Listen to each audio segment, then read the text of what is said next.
So now it's time to talk about the Wild Bounty Throne of Eldraine's Brawl deck. The deck comes with a deck box that kind of matches the suggested commander, Shuling Teller of Tales, which obviously, where it's a commander, it's a legendary creature, human druid, a 2/4 legendary creature, a human druid that's cost 2, a forest, plains, and an island, has vigilance. Whenever you cast your a creature spell, draw a card, then you may put a land card from your hand onto the battlefield. You can pay 3 and tap him, return target creature you own, or not, sorry, a target creature you control to its owner's hand.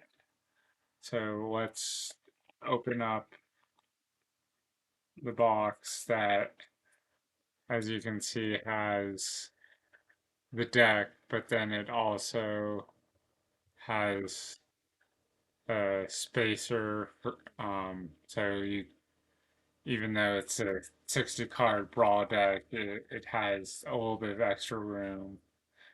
Has a spin down life total thing and a divider. So I guess if you decide to store extra cards in here or um, had a sideboard, which I don't think is normally allowed in Commander or Brawl decks, but um, I usually play um, at home, so normally I don't know the um,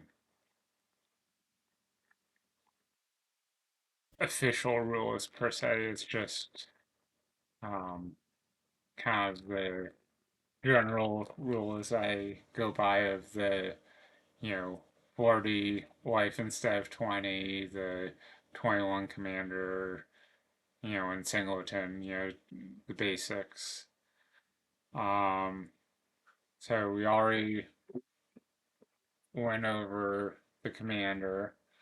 We have fairy formation. It's a 5/4 creature, a fairy that costs 4 on an island. It has flying. You can pay 3 in an island, create a 1/1 blue fairy creature token with flying, draw a card. So, I mean, 4 mana might seem like a lot to create a 1/1 token that has flying, but you're also getting to draw a card. So, two things for the price of one might not be the best value, but it's decent. And next we have Steelbane Hydra, which, I'm a fan of Hydras. I had a Hydra deck back in the day, but now there's so many Hydras that my old Hydra deck's probably mediocre at best by now. Yeah, Steelbane Hydra is a 0/0 creature, a turtle hydra that costs X and a forest and a forest. So 2 forests and the mana cost. Steelbane Hydra enters the battlefield with X/1/1 counters on it. You can pay 2 in a forest, remove a 1/1 counter from Steelbane Hydra, destroy a target artifact or enchantment. So, I mean, hydras get big, obviously it depends on how much mana you have when you play this guy out. The ability to remove 1/1 counters to destroy artifacts or enchantments help deal with certain deck types, so potentially helpful. Thorn Mammoth. It's a 6/6 creature, an elephant for 5 and 2 forest, has trample. Whenever Thorn, Mammoth, or another creature enters the battlefield under your control, Thorn, Mammoth fights up to one target creature you don't control. This almost seems familiar, but I don't remember if it was in one of the other Brawl decks or not.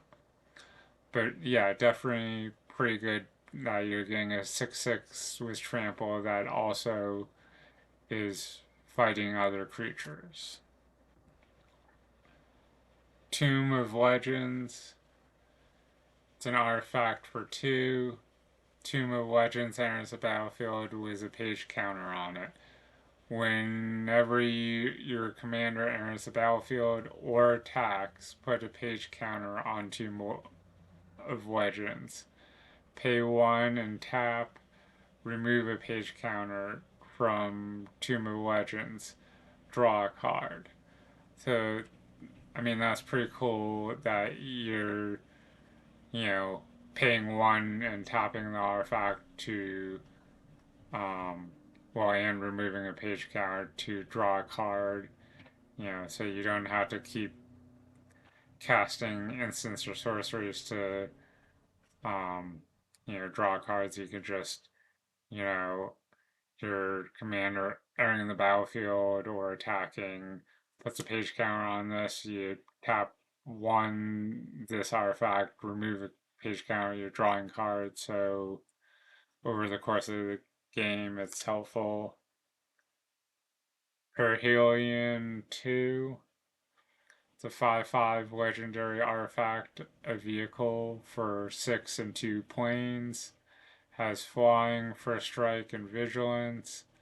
Whenever Perhelion 2 attacks, create 2/4/4 White Angel creature tokens with flying and vigilance that are attacking. So obviously, it's a decent sized creature with keywords too, as is. I mean, well, 3 keywords, so not like a, I've seen more keywords, but a decent amount of keywords. And it's making 2 tokens that are almost as big as this guy, tapped and attacking when he attacks. It has Crew 4. The reminder text says tap any number of creatures you control with total power of 4 or more. This vehicle becomes an artifact creature until end of turn. So obviously, the one drawback is being a vehicle, you have to tap a certain amount of power for certain amount of creatures with power, a certain power, to get this guy to become a creature to be able to attack. But I mean, 1 or 2 creatures, it's very easy to, turn this guy on to be able to attack. End raise Forerunners.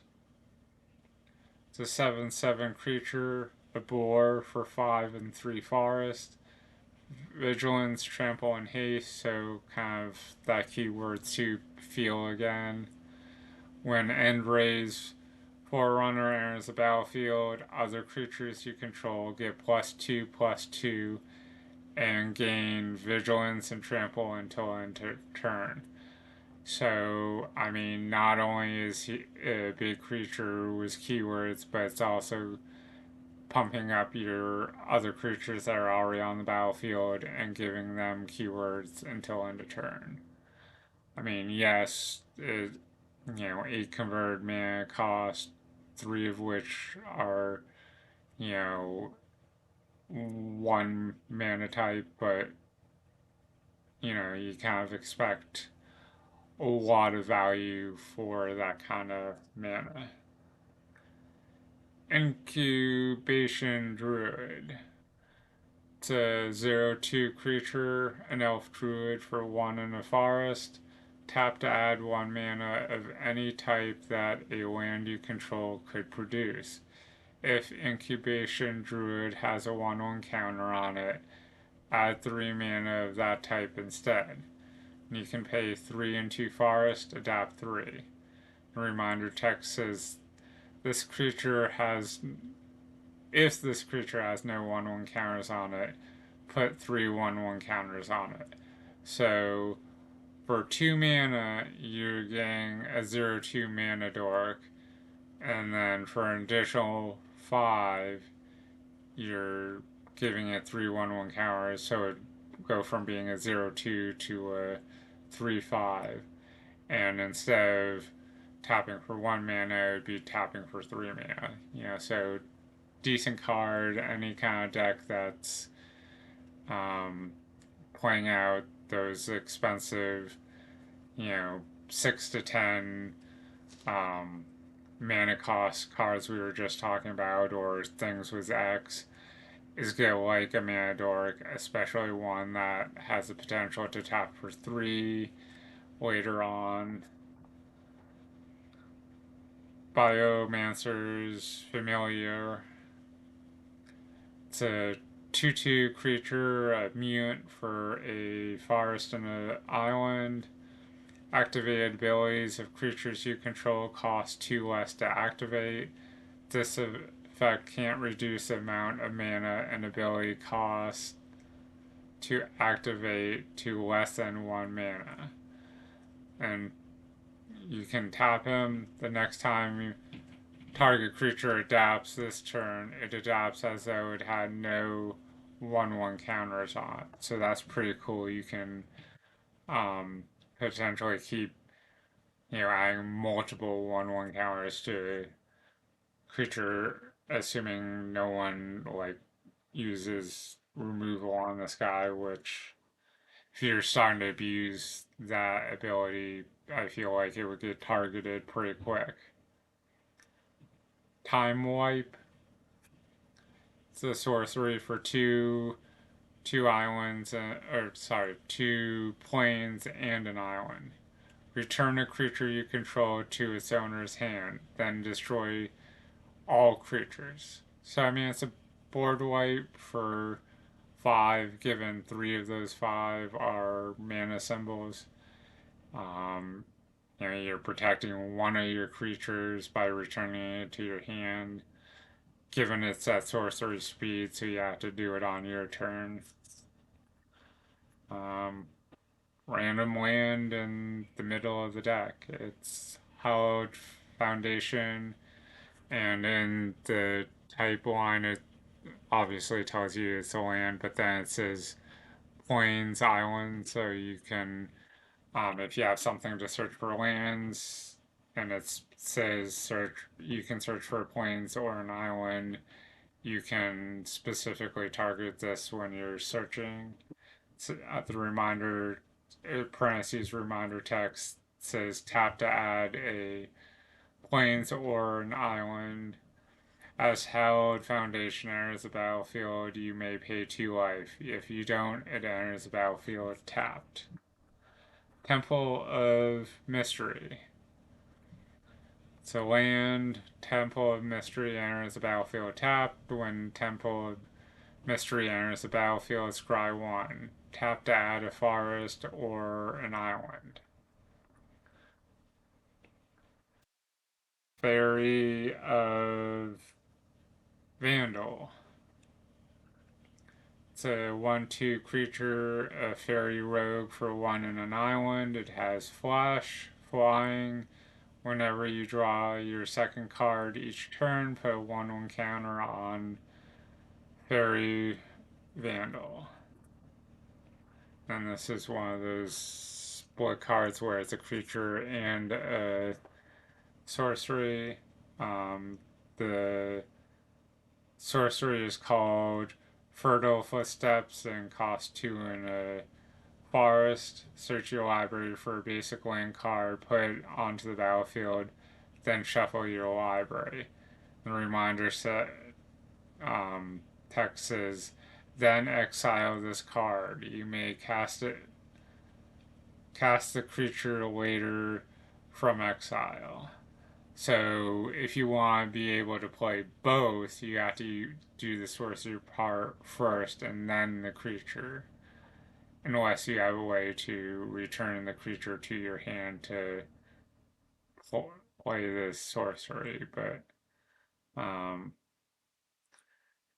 the creature is a star named Beanstalk Giant that costs 6 in a forest. So where its converted mana cost is 7, you're obviously better off using the sorcery to get land to be able to play this guy sooner.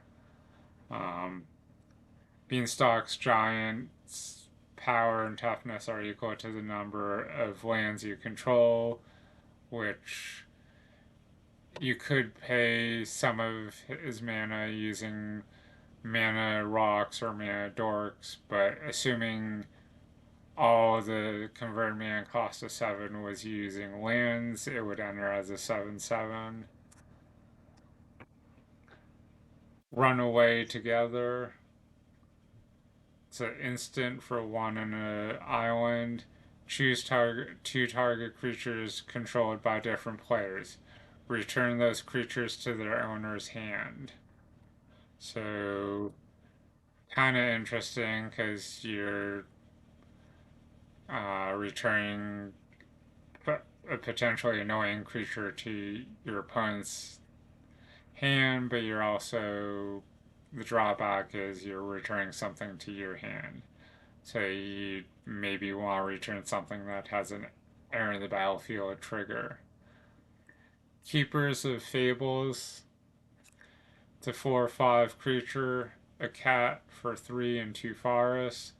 Whenever one or more non human creatures you control deals combat damage to a player, draw a card. This vaguely feels familiar, but I'm not 100% sure if it's from one of the other Brawl decks or not.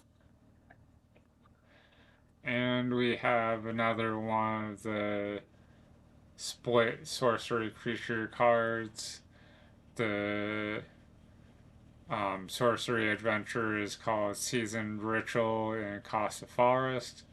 Add 1 mana of any color. The parentheses reminder says that then exile this card. You may cast the creature later from exile. The creature's a 2/3. It's called Rowthorn Acolyte and it costs 2 and a forest.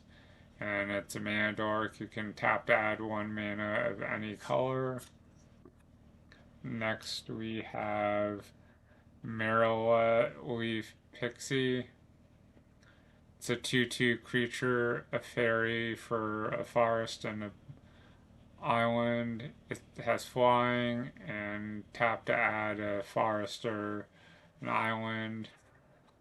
So kind of have a theme of mana rocks and mana dorks, but obviously a handful of cards are, you know, 6 or more mana, so that's helpful. Arcane Signet.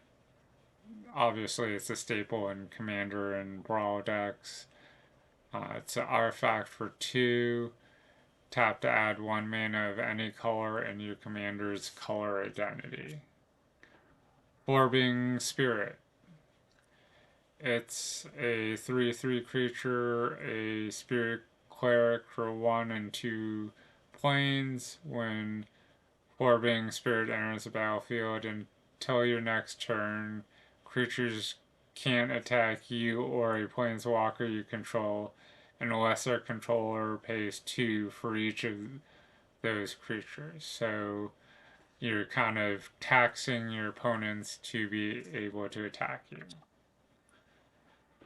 Prison Realm. Vaguely remember playing this in some other decks back in the day, but this also seems kind of familiar from the other Brawl decks.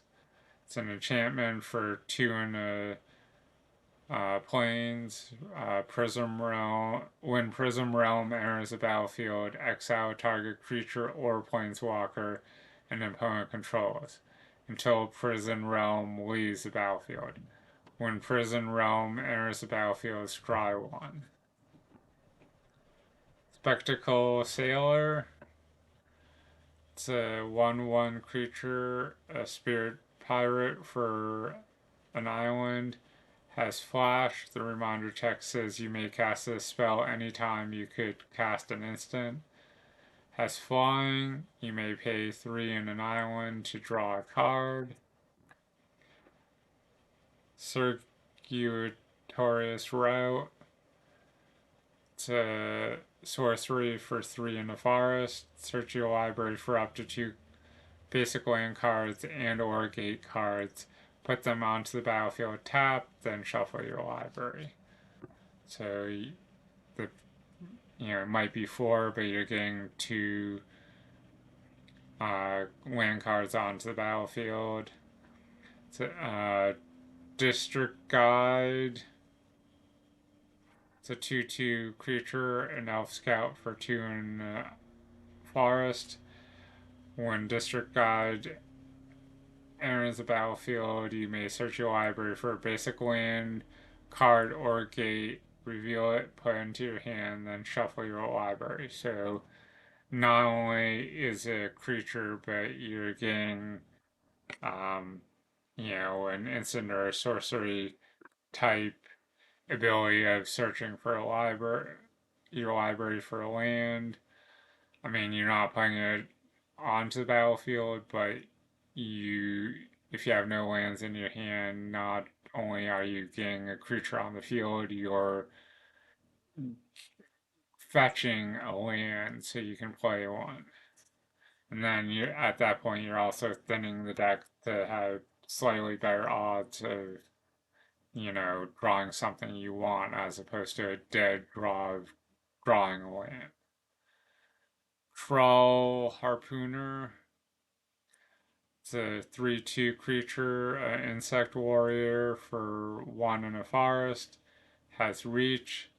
Undergrowth. When Troll Harpooner enters the battlefield, choose up to 1 target creature with flying you don't control. Troll Harpooner gets +X/+0 until end of turn, where X is a number of creature cards in your graveyard. Then you may have Troll Harpooner fight that creature. So kind of cool that you can buff it and then make it fight another creature. Shalana Wayfinder. It's a 2/1 creature, an elf scout for 1 in a forest. When Shalana Wayfinder enters the battlefield, look at the top 4 cards of your library. You may reveal a creature card or a land card from among them and put it on top of your library. Put the rest on the bottom of your library in a random order. So, feels like a variation on Scry almost, but instead of picking and choosing all of the cards, whether top or bottom, you're putting 1 on top and the rest on bottom. Paradise Druid. It's a 2/1 creature, an elf druid for 1 in a forest. Paradise Druid has hexproof as long as it's untapped.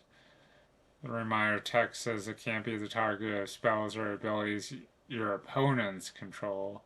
You can tap to add 1 mana of any color. So it's a mana dork that has that hexproof when it's not tapped.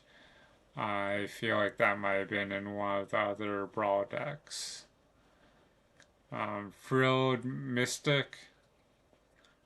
It's a 3/2 creature, an elf wizard. That just sounds weird saying wizard. Costs 2 forests and 2 islands.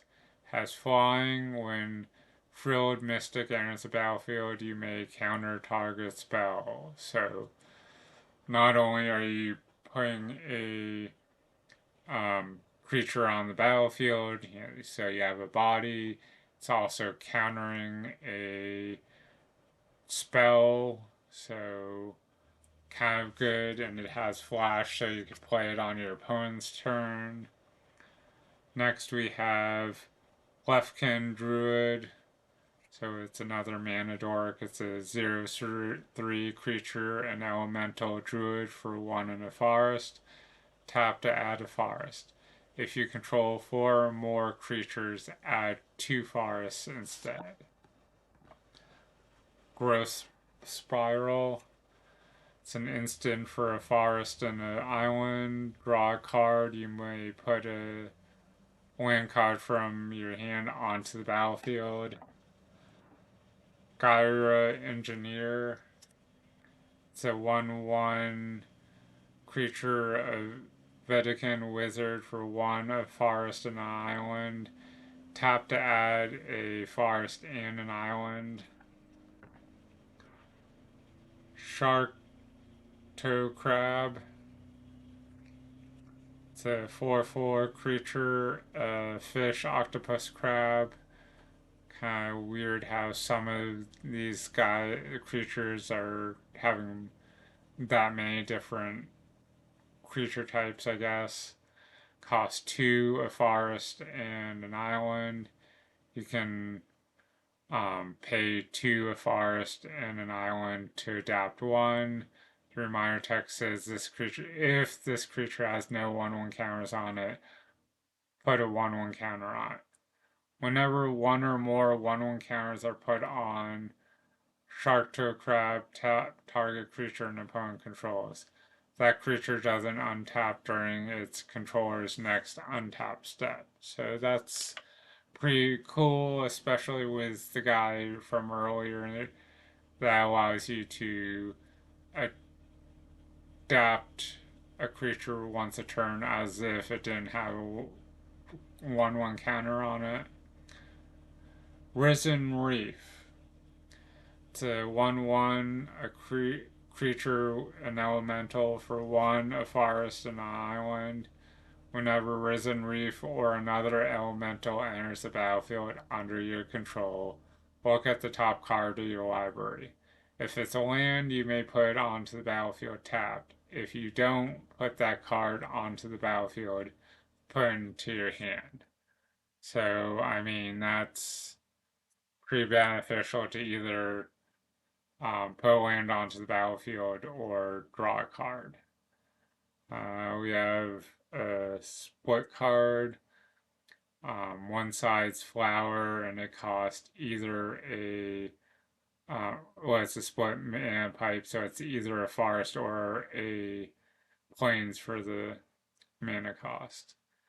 Search your library for a basic forest or plains card, reveal it, put it into your hand, then shuffle your library. The other side of the split card is Flourish for a forest and a forest and a plains. Creatures you control get +2/+2 until end of turn. So 6 mana, 2 of which are different mana colors. Seems like a lot to give your creatures +2/+2, especially where it's just until end of turn. But there's going to be niche times that's going to be helpful. Another split card, one side is Incubus, which is a sorcery for either a forest or an island. Look at the top 5 cards of your library. You may reveal a creature card from among them and put it into your hand. Put the rest on the bottom of your library in a random order. The other side is an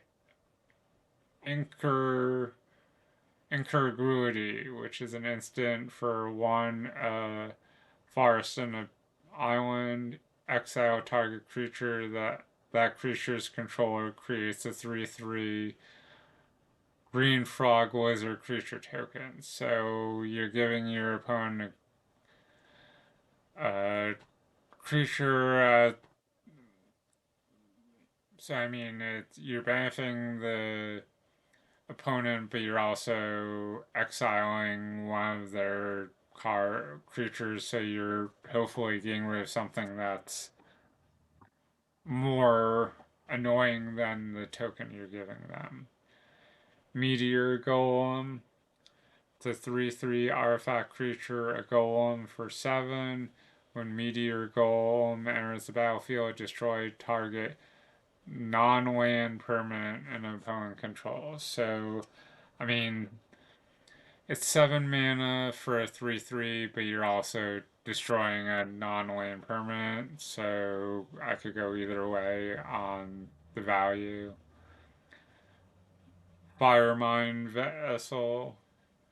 It's an artifact for 4. Firemind Vessel enters the battlefield tapped. Tap to add 2 mana of different colors. Then we get to basic lands. We have 5 plains, 4 islands, 6 forests. Then behind the basic lands, we have a couple more non-basic lands. Azurus Guildgate, it's a land gate. Azurus Guildgate enters the battlefield tapped. Tap to add a plains or forest. Blooms, Blooming Sands, it's a land. Blooming Sands enters the battlefield tapped. When Blooming Sands enters the battlefield, you gain 1 life. Tap to add a forest or a plains. Commander Tower, obviously a staple in Commander or Brawl. It's a land that taps to add 1 mana of any color in your commander color identity. Evolving Wilds. It's a land that you tap to sacrifice. Evolving Wilds, search your library for a basic land card, put it onto the battlefield tapped, then shuffle. Selenia Guildgate. It's a land gate. Selenia Guildgate enters the battlefield tapped. Tap to add a forest or a plains. Simic Guildgate. It's a land gate. Simic Guildgate enters the battlefield tapped. Tap to add a forest or a island. Tranquil Cove. It's a land. Tranquil Cove enters the battlefield tapped. When Tranquil Cove enters the battlefield, you gain 1 life. Tap to add a plains or forest. Thronewood Falls. It's a land. Thronewood Falls enters the battlefield tapped. When Thronewood Falls enters the battlefield, you gain a life. Tap to add a forest or an island. And then just kind of a card that says, discover more magic, and it has a little QR code. And then on the back it says Planeswalker loyalties. So kind of just a placeholder almost.